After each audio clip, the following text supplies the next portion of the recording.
Apat na klase ng kaibigan na dapat mong iwasan.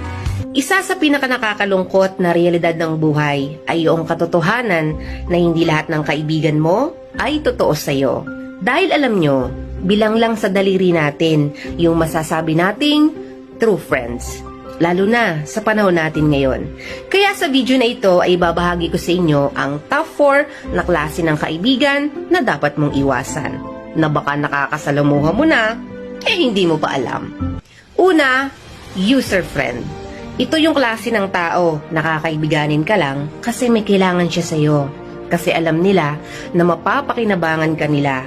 At once na wala ka ng silbi o wala na silang makuha sa'yo, hindi ka na nila papansinin.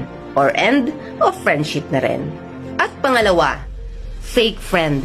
Ito naman yung klase ng tao na kunwari mabait sa'yo, pero sinisiraan ka kapag nakatalikod ka. Sila yung kunwari mabait sa'yo. They appreciate you, they like you. Pero ang totoo, insecure sila sa'yo at hihilahin ka nila pababa at hindi papayag na malamangan mo sila. Marami niyan, nagkalat kung saan-saan. Kaya be wise sa mga taong iyong pakikisamahan. At pangatlo, destroyer friend.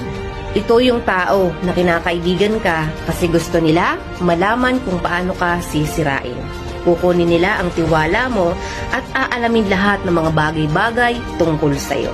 Aalamin nilang lahat sa buhay mo nang sa ganon, yun ang gagawin nilang alas laban sa'yo. At panghuli, marites na kaibigan. Ito naman yung mga tao na kunwari concern sa'yo pero gusto lang makachismis. Gusto lang nilang updated sila sa latest chika ng buhay mo para may mapag-usapan at gawin kang topic sa iba pa niyang friends na marites din. Pero kahit na ganyan, huwag ka pa rin mapagod maging totoo at mahalin ang mga taong nakapaligid sa'yo. Pero huwag na huwag basta magtitiwala, lalo na sa mga bago mo palang nakikilala. At hanggat maaari, huwag kang maging tulad nila ha, dahil angat pa rin ang totoo at walang inaapakang ibang tao. Legit yan.